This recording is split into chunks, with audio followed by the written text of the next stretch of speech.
Here we go. All right, everyone. Thank you for joining us for tonight's lecture. My name is Katie Zimmerman from Lake Johnson Park, and I will be your host for the evening. As a friendly reminder, this lecture will be recorded. If you do not wish to appear on the recording, it'll be on YouTube forever. Please turn your camera off. To reduce feedback, everyone was muted or was already muted upon entrance. If you have questions during the presentation, please utilize the chat feature, and I will read them out when appropriate. You are also welcome to interrupt Rebecca with your questions. All right, we'll also have a Q&A at the end of the lecture, and I'll talk more about that when we get there. And with that, I will pass you along to Rebecca. All right, everyone, let me get my screen shared and all of that.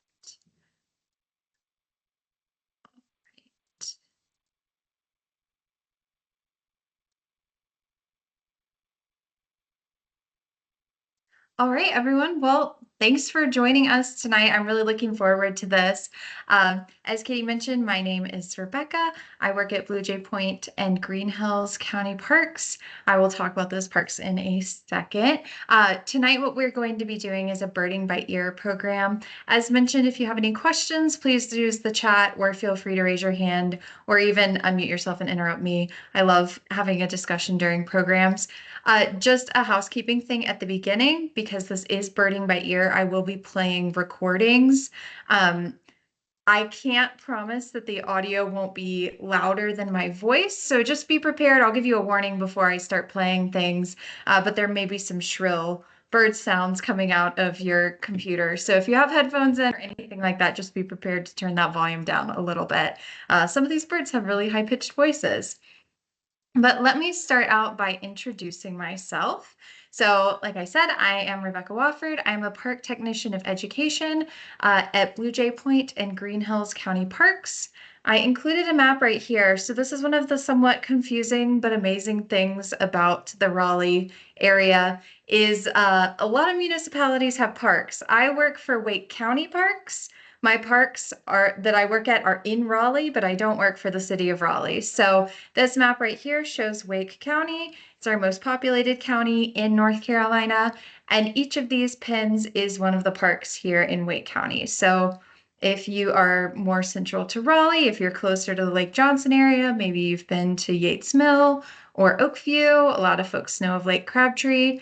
The two parks that I work at, I'm headquartered, I suppose. My office is at Blue Jay Point County Park, which is right on Falls Lake, kind of on the Raleigh-Wake Forest line. And then I also work at Green Hills County Park, which is the closed North Wake landfill. That's what my background is. That is the sunset from the highest point in Wake County. If you go up to the top of Mount Trashmore, as people call it, you can stand at the highest point, about 450 feet above sea level, highest point in Wake County, and you're standing on municipal solid waste, trash. So it's a unique place. A little more about Wake County is Wake County Parks is celebrating our 50th anniversary this year. Wake County Parks Recreation and Open Space Department opened in 1976, so we have a lot going on. We're celebrating our 50th anniversary. America's celebrating their 250th anniversary, so it's a pretty exciting year. And then just a little bit about myself personally. I love educating about nature, but my big passion is birding. So I'm a big birder. I really enjoy birds, so I'm excited to talk about them today. So what will we cover today? We're going to talk a little bit about what birding is. We are going to learn 14 common bird sounds, which may sound like a lot, may sound like a little, depending on how familiar you are with bird sounds already. And we're going to talk a little bit about the tools for identifying bird sounds, primarily Merlin Bird ID, if you're familiar with that. And I just love this photo. One of my birding friends took it. This is an American coot making a funny expression at the camera. So using that chat or unmuting, if you would like, how would you define the term birding? And Katie, I don't think I can see the chat, so I might need you to help me read off. I got you. At home. Ooh, If the answer is no, then it's a real question. Do you deserve it either? Is that it? Hold on. All right, just a reminder for anyone joining, I am going to be muting you just so there's not feedback interrupting our presentation. And if you don't want to be part of the recording that's going up on YouTube, please keep your video off. All right, in the chat, here we go. We got a couple more answers coming through for how we define the term birding. McKenna says that it's identifying birds in the wild. Jolene says identifying birds by sight or call. Theo says searching for birds. Carolyn or Caroline, sorry, I'm not sure which, it says observing birds in your environment for fun. I was gonna say that birding means like to see birds and in like the wild and use apps and tools to identify them by their sounds. Awesome. Yeah, we got one more response coming. I can see the little dots.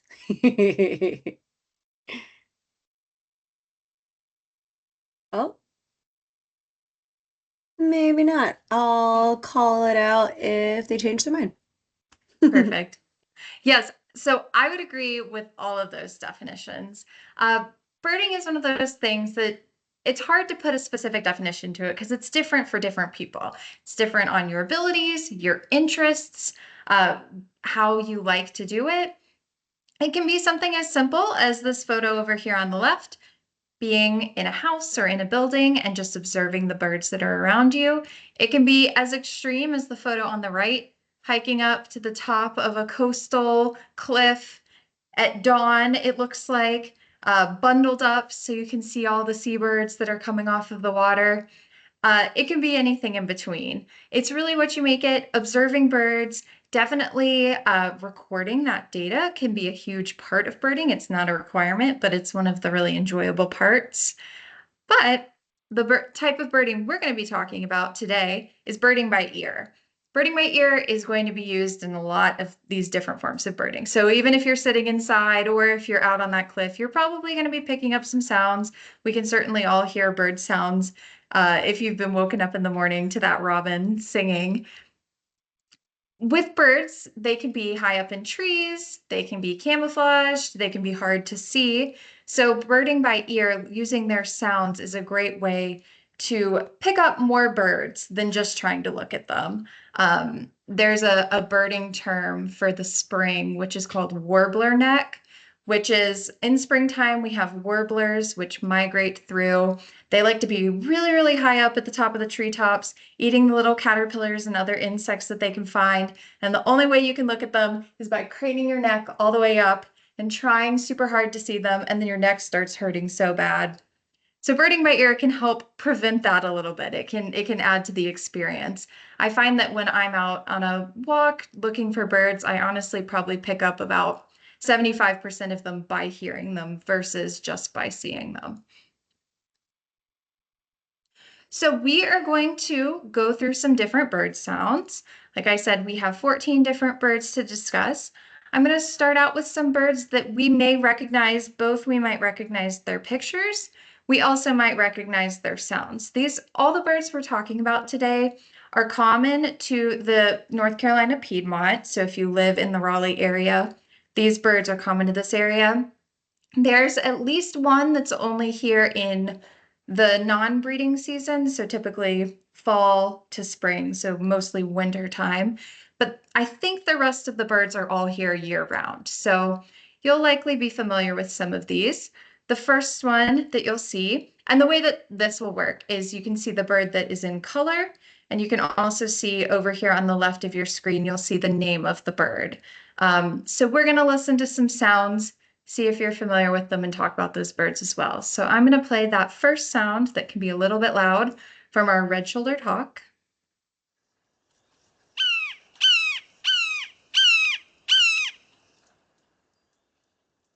Might be a familiar sound. Red-shouldered hawks are a pretty common hawk species in suburban areas. I feel like they're the one I most frequently see them when I'm driving, and they'll be perched on light posts or flying through trees. they make this call. Some people describe it kind of like they're saying gear, gear, gear, gear, kind of a shrill call. They're pretty small compared to something like a bald eagle, but they eat rodents and different things like that. So you might see them perched up, searching the ground to look for food. Our next bird, I love this picture of this bird. They don't always look so fat. This is just a super puffed up mourning dove. It looks like it's raining in the picture, so it's got its feathers all puffed up so it can stay a little bit warm. Mourning doves get their name, as you can see from the spelling, it has a U in it. So not morning like in the morning when the sun rises, but mourning like a sad sound, because they have kind of a mournful sounding call. You'll hear it. Some people sometimes think it's an owl.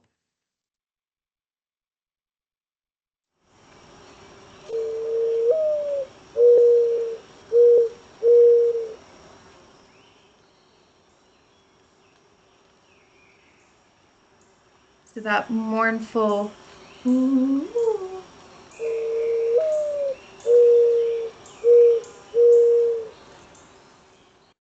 This is another common bird in backyards, in the forest, and you can find them at bird feeders a lot. Now, speaking of owls, the most common owl that you'll come across in the Piedmont area is the barred owl. They get their name from the barred markings on their chest. You can't see super well in this photo, but they have streaks across their chest that look like lines. And this is the owl that you can sometimes hear during the day, but certainly if you are somewhere around a forest or around a wetland, you might hear them calling. And they sound like this.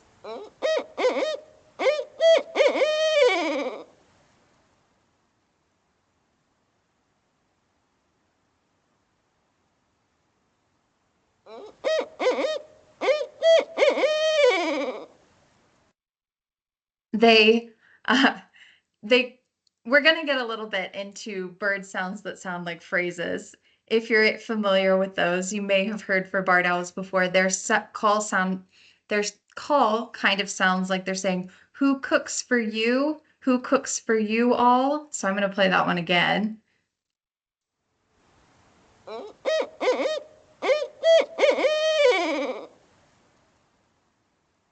We have a lot of barred owls at Blue Jay Point where I work. It's actually their nesting season right now, so they're going into nesting season. It's the time that they're calling a lot to their mates. And we hear them outside our office. We have a nest box that's pretty close by, so we can hear them doing this. They will also duet back and forth. They can do kind of a caterwauling call. So not all owls do the traditional hooting sound that we might be more familiar with, but you can still tell that it sounds like an owl. And then this last of the four birds that we might be familiar with their calls is one of the most iconic bird calls out there. When we're thinking of an American crow, you can probably think of what American crows say.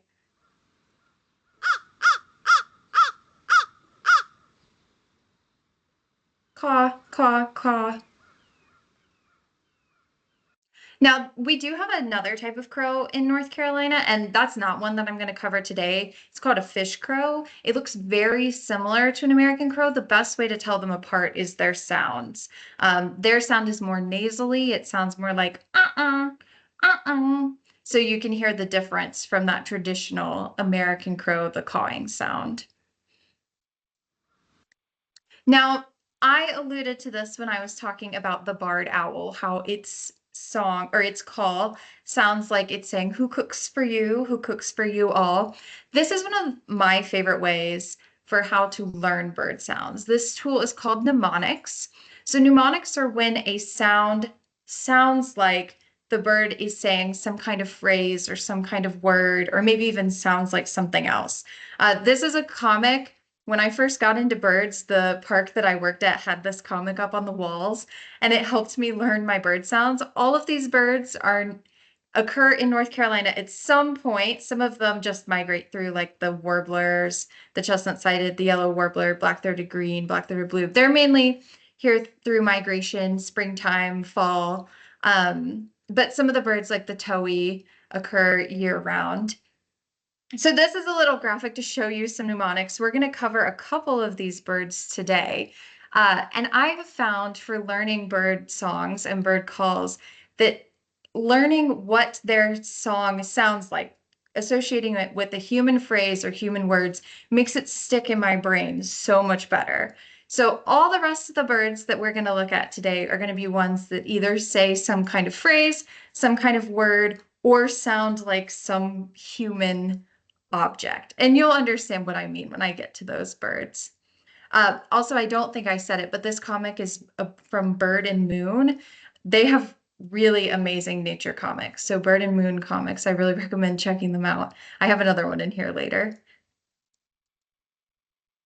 So I have these birds grouped into different groups based on how their mnemonics are. So these 4 birds that we're about to talk about are birds that say their names. This is one of the best ways because you can both remember what they sound like and remember what they're called. So we're going to start with a blue jay. I work at Blue Jay Point County Park. I have to include a blue jay. It's in my contract somewhere. And blue jays, they do make a lot of different sounds. We're going to run across a few birds that make tons of different sounds. Birds have songs and they have calls, and they can have a big variety of both of them. But one of the calls that blue jays make the most frequently is saying their name. So they say, Jay, Jay.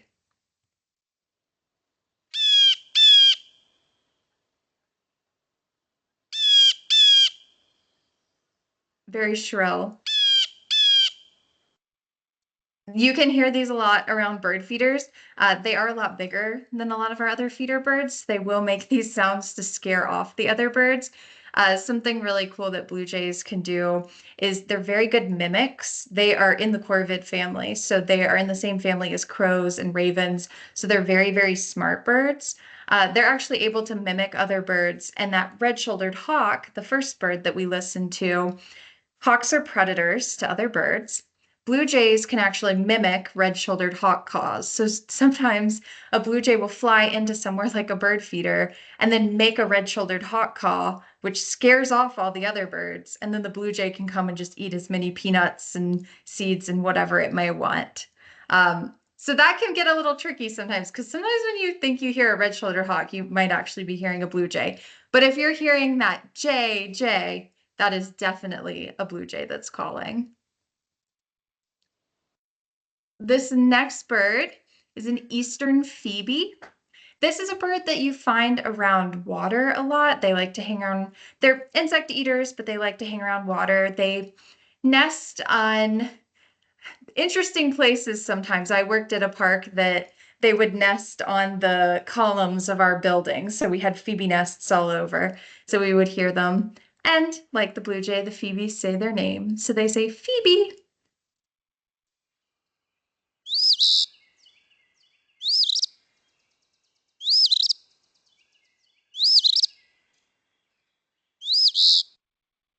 Kind of a raspy Phoebe.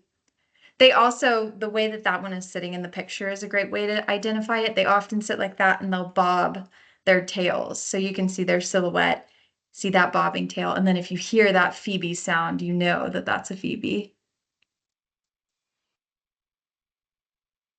An eastern towhee. Eastern towhees are a sparrow. They look pretty different from a lot of other sparrows. Sparrows are often some kind of mottled brown and white, maybe some gray or a little bit of rufous, rusty color in there. But eastern towhees really stand out because this is a male towhee. It has this stark black and then this orangey color along the flank. The females have a similar pattern. They're just a darker reddish brown on top. If you remember that mnemonic comic that I just showed you a couple slides ago, that had all the different birds and mnemonics, it did show the mnemonic for an eastern towhee song. I know I mentioned birds have songs and calls, and they are different. This is one of those things with science where once you start to try to define it, there's always exceptions. But generally, for birds, their songs are going to be longer and more complex. They use their songs for a couple of things. They'll use it to attract mates. So it's often, but not always, a male singing to attract a female. Female birds can also sing, and there's a lot of research being done on female bird song because for a really long time, ornithologists, people who study birds, didn't realize that females would actually sing. But typically, often, maybe in 10 years I'll be saying differently, but often the male is singing and he's either trying to attract a mate or he's using it to advertise that this is his territory. So he's singing this long, complex song saying that this is his territory. A bird's calls, on the other hand, are often shorter. They're going to be maybe just a couple of notes, a little chip note or something. And they use those to still communicate with each other, but maybe something like locating other birds. So a quick call to the one bird, the other bird will call back. Sometimes it can be a call to fledglings, to their young, not quite as complex as the song. So going back to that comic, we saw, and I'll actually go back to it so you can see it. Right here on the middle left picture is an eastern towhee, and that is their song. They say, "Drink your tea." Sorry, I'm not a bird, so I'm not a great singer. We are going to hear the towhee call, though, because they say their name. They say, "Towhee."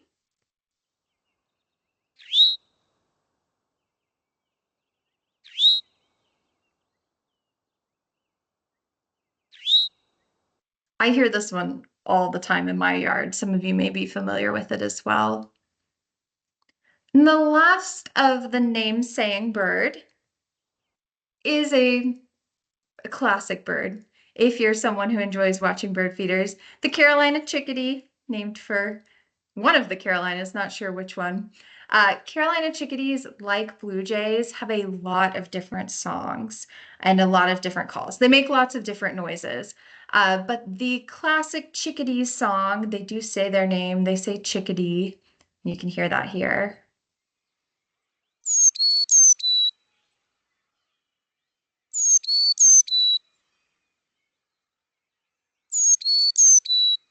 Sometimes when I show that one to kids, they're a little skeptical on it, but if you listen to it, you can hear the chickadee some. I have a question. Yes, Don't they also do like a chickadee dee dee call? they do. They So I do. think that's one I always think of for their name. I don't like I never realized that the sound you just did was actually a chickadee. Chickadees, and I'll show y'all in a little bit. When we get into some of the tools, I'll show you where you can look to learn bird songs and calls. Chickadees have so many different ones, and I even sometimes hear them make some that aren't listed in these online field guides and whatnot. So yes, they also do chickadee dee dee, like Katie said.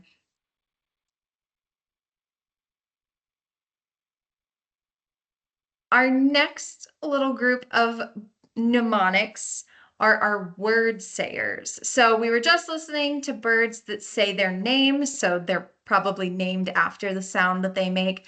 These four birds that we're going to listen to, they don't necessarily say their name, but they are saying some word or some phrase that you can pick up to be able to identify them. Tufted titmouse right here, similar to the chickadee, make a ton of sounds. Chickadees and titmice are both in North Carolina year-round.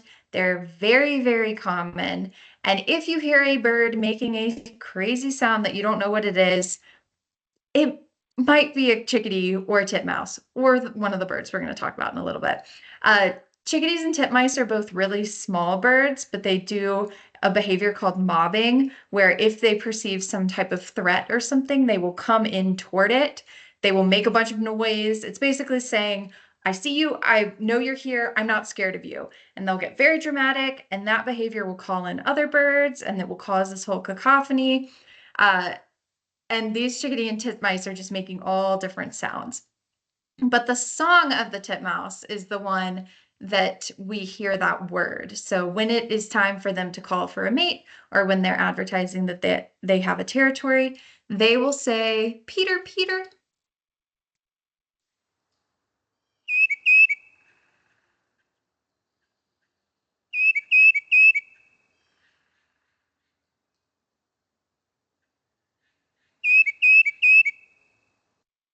Now, I don't remember if I said this when I was talking about the difference between bird songs and calls earlier, but again, there's always exceptions to the rule, but often birds are going to be singing more in the spring and the summer.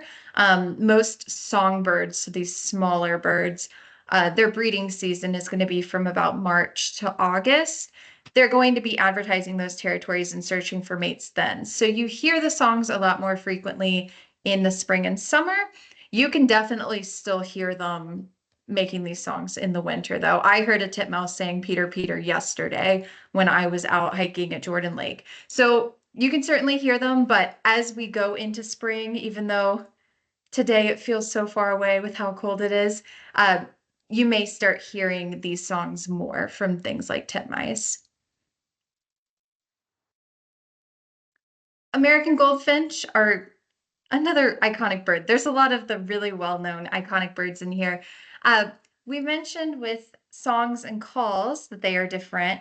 Goldfinches are most recognizable by their flight calls, so a call that they make to each other to kind of find each other as they're flying.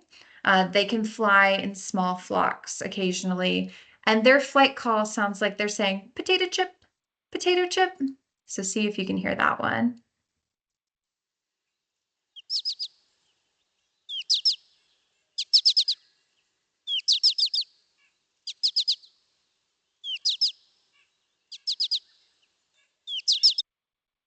I get mixed reviews on whether people hear potato chip or not. Sometimes it's the cadence of the word and how the call sounds that can just help you remember it. But I will hear them fly over. That is certainly a sound that you hear fly over your head very often. Or when they're all starting to gather in a treetop, you'll hear that potato chip. Carolina wrens are a bird that makes a ton of sounds, like those chickadees and titmice. So when I mentioned chickadees and titmice are often the ones you're hearing, if you're hearing some wacky sound, it also could be a Carolina wren. They are also small birds that do that mobbing behavior. So they'll come in, they'll be screaming at a threat, they'll be making all this drama, calling in other birds. This is how I found snakes at work before. I found a gorgeous copperhead that was just hanging out on the ground, not bothering anyone, because there was a Carolina wren just perched right above it, just screaming its head off, just saying, I know you're here, I know you're here, don't mess with me. Snake did not have a care in the world, it was just hanging out, but the Carolina wren alerted me to it. Now, that would usually be some type of alarm call that they're making, but when the Carolina wren is singing, their song can sound like a few different words. It kind of depends on what bird is singing and how you hear it. But people often say they sound like they're saying Germany, Germany, or tea kettle, tea kettle. So let me play it and see what you hear.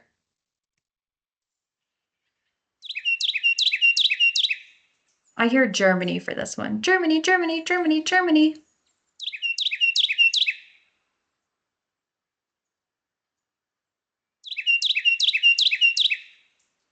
And when I was learning my bird songs and calls, this was one that could not stick in my brain because it somewhat sounds like the mnemonic, but not that much. But I found often when I heard a bird and was like, what is that?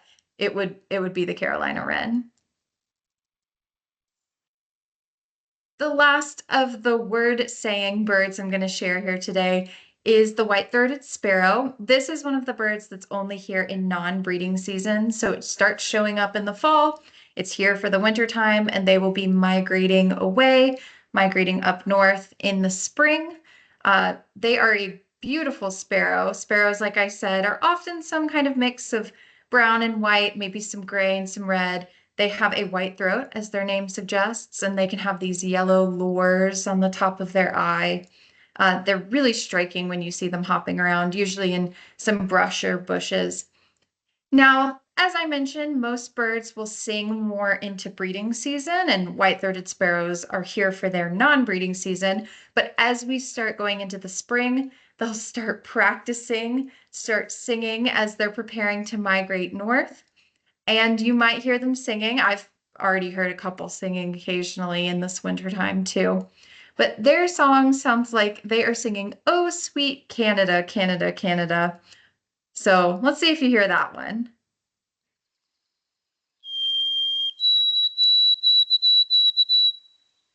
very high-pitched one.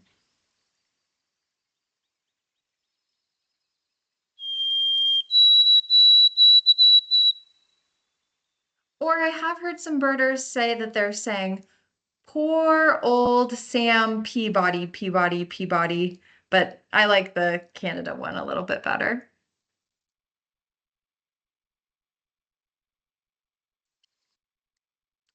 I have just two more bird songs to share with you, or bird sounds to share with you, so I don't inundate you with too much. Of course, we're here in North Carolina. It's our state bird. We have to talk about the cardinal. They make a lot of different sounds as well. They have a lot of different calls. I was reading an article that was very interesting about the studies that people have done on cardinal calls. They have one that's specifically for them to tell their fledglings, so their baby that's very close to being done with being a baby. So it's got feathers, it's starting to learn how to fly. They have a call that is to tell their fledgling, stop begging for food, you can find food yourself. So they have very diverse means of communication. One of their calls, though, it sounds a little bit like a laser gun from some cartoon going pew, pew, pew, pew, pew. So let's see if you hear that one.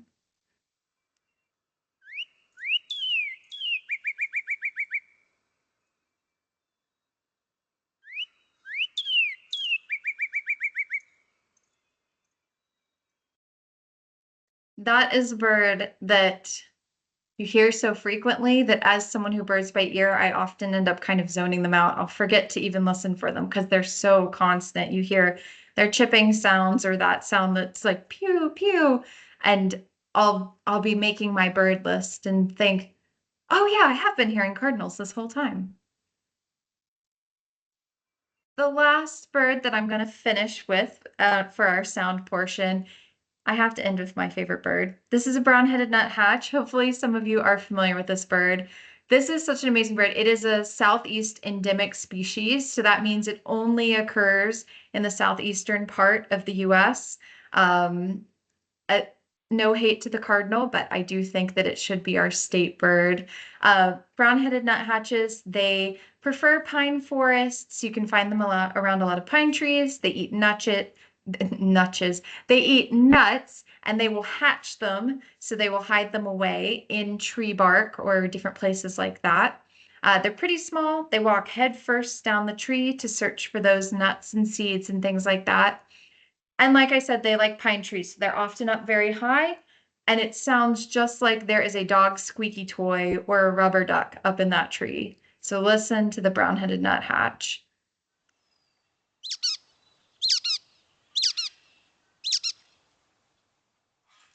If any of you have dogs, I'm sure that maybe your dog even perked up if they heard that sound. Just like a squeaky toy. I will share a little personal story.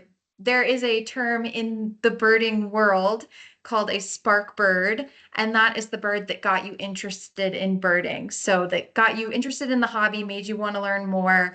This bird is the bird that got me interested in learning bird sounds. One of my friends who was a birder pointed it out, and it just hit immediately. I knew that that's what a brown-headed nuthatch sounded like. Nothing else sounds like that. And it made me interested in learning more birds. Now I'm going to pause here because I have shared a ton of information. I know that is an overwhelming amount of bird sounds. Does anyone have any questions or comments or anything? I have a question. Um, you said that there were some birds that mimic another bird. Is there any like indication that they're mimicking them? Do they do anything differently, or does it actually sound exactly like the bird? So you as like someone who's birding by ear would guess it's the one they're mimicking as well. That's a great question. I mean, some of them are so talented at it. You can really be fooled by it. I'll go back to that. So one of the ones that I mentioned that mimics is the blue jay. The blue jay, so this bird right here, will mimic the red-shouldered hawk, which was that first bird we saw. One of the tricks for being able to tell if it's a blue jay or if it's a red-shouldered hawk is often red-shouldered hawks will call a lot more. So let me play that red-shouldered hawk call again really quickly.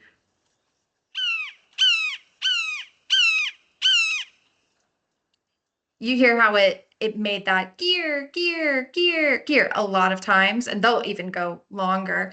When blue jays mimic them, they'll only do it a couple times often. So you'll just hear them do it once, or you'll hear a red-shouldered hawk, and then a few moments later, you'll hear a blue jay, and then you'll hear a red-shouldered hawk. So there are indications, but I have certainly been tricked before. I've written down red-shouldered hawk, and then I've started hearing blue jays, or I've seen blue jays, and I've second-guessed myself. We're going to talk a little bit in a minute about some of the technology you can use for bird ID, for bird sound ID, and I have watched the technology get fooled before too. So it's imperfect. That's so As cool. Thank you. Yeah, you're Just a welcome. similar observation to piggyback off of, I think that was McKenna. I'm looking at my M names and they're cut off. I saw a crow do they had an animal demo, like one of those programs, and this crow had like over 50 different noises it could make, including a car horn. And it would just throw its head back and it sounded just like a car honking. And the way it like held its head was just like when it was crowing, when it was doing a caw. So it was just wild to like see it doing the same motion and a completely different noise that I had heard before coming out of its mouth. It's amazing. Yeah, mockingbirds named for their ability to mock. We Mm. have northern mockingbirds here. They can do car alarms. They can do plenty of other birds. They can do lots of human sounds. So, yeah, they can certainly trick you. And with corvids, so the crows, ravens, jays, they're some of the smartest birds. So there have been captive ravens that people have been able to teach to imitate human speech and say words. I don't think that they've ever imitated human speech in the wild, though.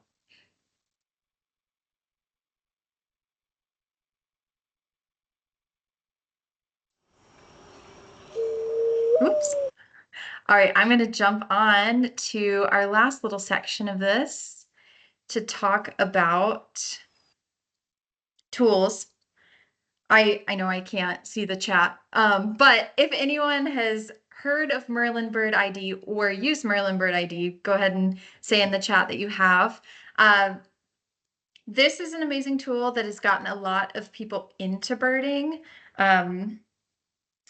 Sorry, I don't know what just fell. Oh, my earring fell out. Merlin Bird ID is an app that's available on smartphones. It's created by the Cornell Lab of Ornithology, so the college up in Ithaca, New York. They do a ton of stuff with bird research. So Merlin Bird ID, the All About Birds website, eBird, if you've heard of that before, they are all out of Cornell Lab of Ornithology. If you do not have this app, I would strongly recommend downloading it after this presentation today. This is just a little picture to show you some of the things the app can do. You can tell it where you live. So you could say, I live in North Carolina, and you can download bird packs. So you're basically downloading a field guide onto your phone. It will show you the birds that could occur. This example shows Syracuse, New York. So it's showing all the birds that could occur. And if you look at those little bar charts, it's showing you what time of year they occur. So something like a northern cardinal occurs year round in Syracuse, New York, versus something like a rose-breasted grosbeak occurs from about May to October, so breeding season. If you click on one of those birds, you can go into a whole profile. So over here on that right side, you can see a picture of the lazuli bunting. You can scroll through various pictures. There's descriptions about them. There are maps, and there are recordings of songs and calls. So you can pull up your phone and you can listen to the different songs and the different calls that these specific birds make. Now, the tool that I think has probably gotten the most people into birding and excited about this app is the Sound ID feature. So I have a video I'm about to pull up on the screen. I'm not going to play the audio. I know it might look a little choppy. I'm going to talk over it and hopefully you'll be able to see it. Let me go ahead and get that started. This is going to show you the Sound ID feature of Merlin. So I recorded this video a couple years ago. If you download Merlin or have it on your phone now, it might look a little bit more updated. But this video I recorded, this is the outside of the Blue Jay Education Center. This was September We have bird feeders, hummingbird feeders, seed feeders. We have a bird bath, and we have lots of birds in the trees. So I set my phone out there and I clicked on Sound ID. And what the app can do is it listens, it uses your phone microphone, and it listens to the sounds that are around it. And as it records, it creates these little spectrograms, so little shapes of the sound that it's hearing. And if any of those match the recordings of birds that are in the Merlin app, it will identify those birds. So you can see right here, this video, it's hearing a northern cardinal and a white-breasted nuthatch. It's blinking yellow every time it hears that bird. I'm going to skip ahead just a bit.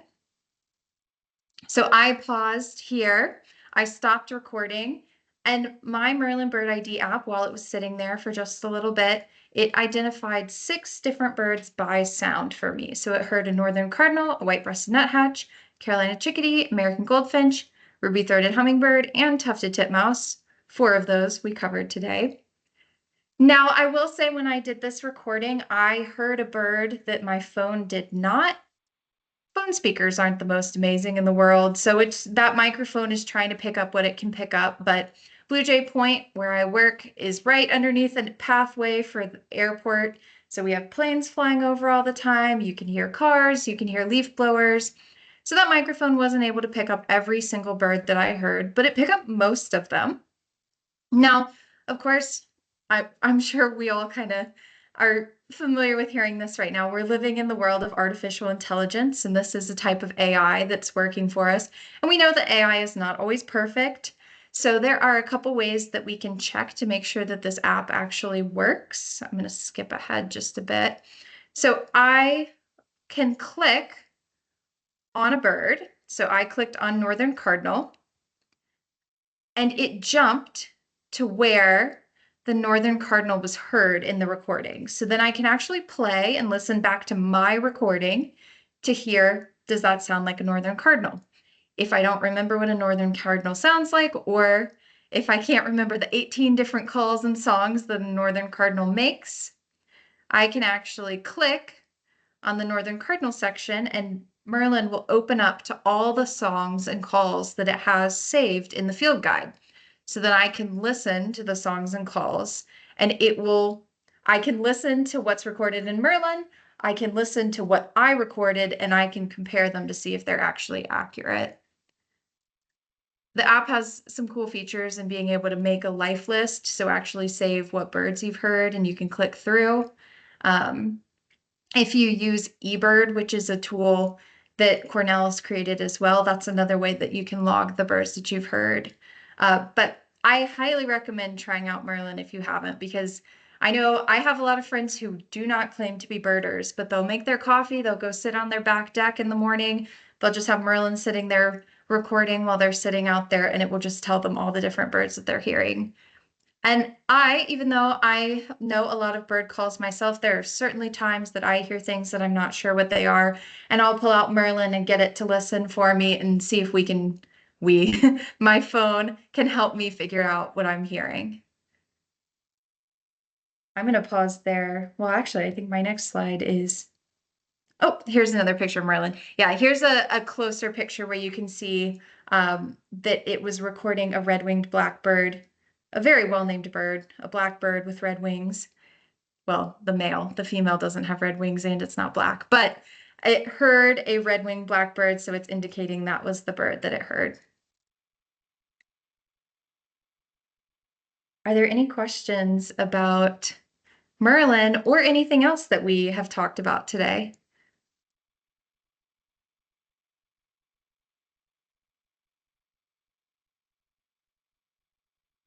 I was gonna say I've heard a red-shouldered hawk before, but maybe I heard a blue jay. It's so possible. It really is so hard to tell. I usually, if it calls about 6 to 7 or more times, I'm pretty confident it's a red-shouldered hawk. If it's just a couple times, I'll keep listening to see if it was a blue jay or not.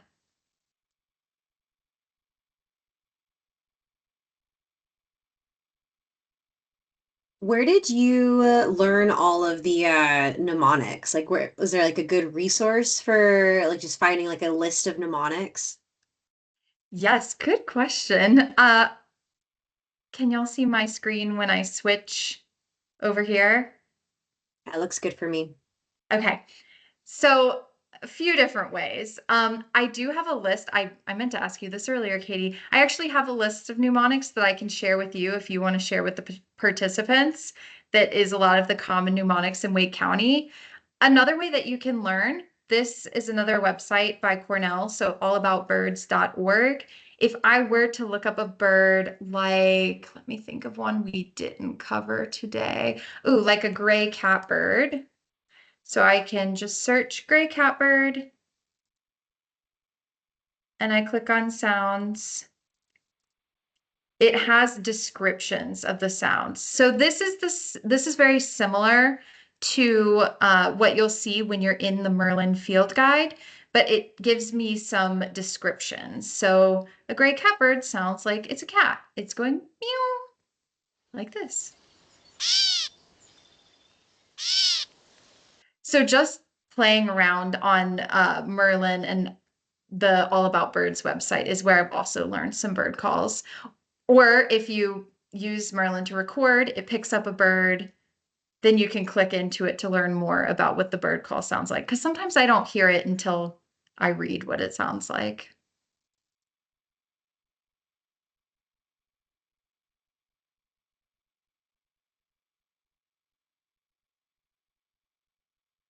I have another question. Yeah. It sounds like the place you work, Blue Jay Park, is great for birds. Was there anywhere in the Raleigh area where you would recommend going that you think a lot of birds usually stay at? Yes. I will say, normally I would recommend coming to Blue Jay Point where I work. We're actually under construction right now, so our park is still open, but we're not hearing quite as many birds because there's a lot of really loud banging noises. If you're in more central Raleigh area, I really love historic Yates Mill County Park. It's a great place to listen for birds. They have a boardwalk that you can see different ducks and things, but they have a meadow brushy type area with lots of birds. Um, Lake Johnson is a great place for birding. Yeah, Truly, I was just gonna say, let me interrupt there and talk about my park. The yes. best place I've noticed to listen for birds is if you get over to the other side of the lake. So you walk on the unpaved trail and get over to the other side of the lake that takes you further away from the cars. I think we heard like vireos not too long ago when we were out there. You can always hear the great blue herons. We have bald eagles and osprey as well. So you can hear all of those, and plus like numerous birds that I don't know the calls for. So yeah, that's a great place to go. Yeah, Lake Crabtree County Park as well. And then if you want to drive a little bit further, there is a nature preserve in Orange County called Brumley Nature Preserve. It's Oh yeah, Brimley's great. Yes, it's owned by the Triangle Land Conservancy, and it is an amazing place for birds because there's ponds, there's fields, there's forest. It's got a great mixture of everything. So you can pick up a lot of different types of birds when you're out there. Yeah, throwing one more out. I've heard Durant runs a lot of bird programs, so I must assume that they have a lot of good birds out of Durant. I should have said that. I worked at Durant for 3 years. Durant and Horseshoe Farms are both great places for birding. Hi, I had a question. Um, it's regarding so I'm like I know some birds, but I sometimes have struggle with like what is it called? The LBBs, the little brown birds. Yes, So I wanted to know if you had any tips of like just telling those birds apart. that's a great question. Lots of practice helps. I know I have been talking up Merlin a lot. It's a really great app, but I will say having a field guide is so good for learning bird identification by sight. Merlin is great. It has photos as I showed earlier.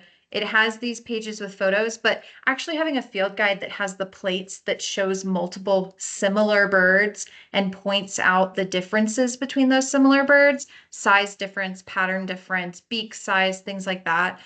That is what has helped me learn the most. If you don't want to carry around a physical field guide when you're out, there is a Sibley, that's Sibley app. Sibley is one of the most well-known bird field guides. I think the app is like $20, so it's like you're buying the book on your phone. But it's a really great app for being able to look at birds. It has all the little arrows that say, pay attention to the rufous rump, or this one has a spot here. Or just a traditional field guide like that can be really helpful.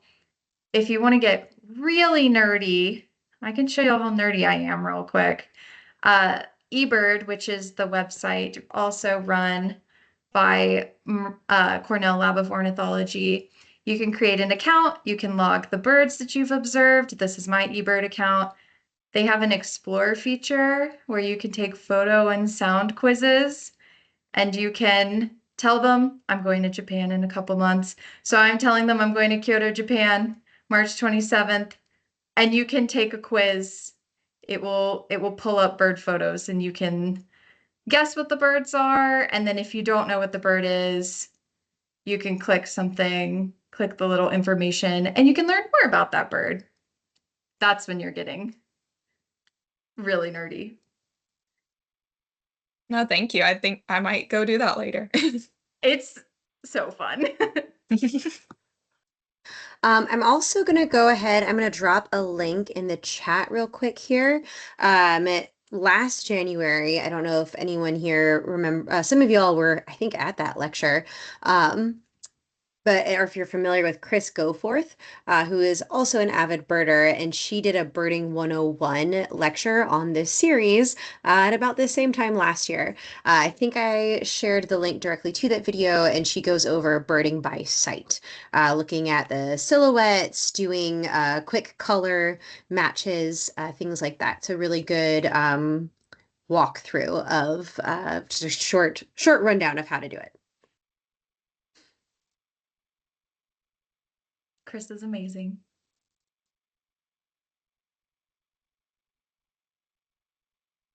I turned off my camera, but are there last call for any further questions before we wrap it up here? You are not keeping us if anyone else wants to ask another question.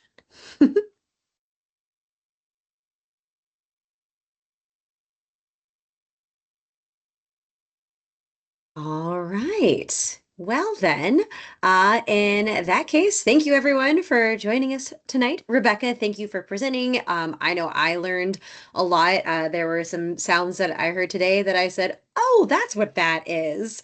Like the brown-headed nuthatches that live outside my yard. I've been hearing their squeaking all this time, had no idea it was them. For those of you seeking environmental education credit, you will receive a follow-up email later in the week with the attached EE form. I will send it to you. If it doesn't come out later this week, it'll be out by early next week.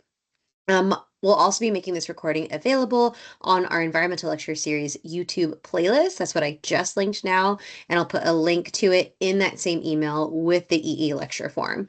We hope to see y'all again during our next lecture. And let me tell you what that one is. We will have Delaney Serpan from NC State Forestry and Entomology. She'll be talking about insects in the woods and how they affect the health of our forests here in North Carolina. So it should be a really good lecture. EE credit available for that and all our lectures. And that is it for tonight. I'm going to go ahead and stop the recording, and thank you guys so much for joining us. Have a great rest of your evening. Good night. Thanks, everyone.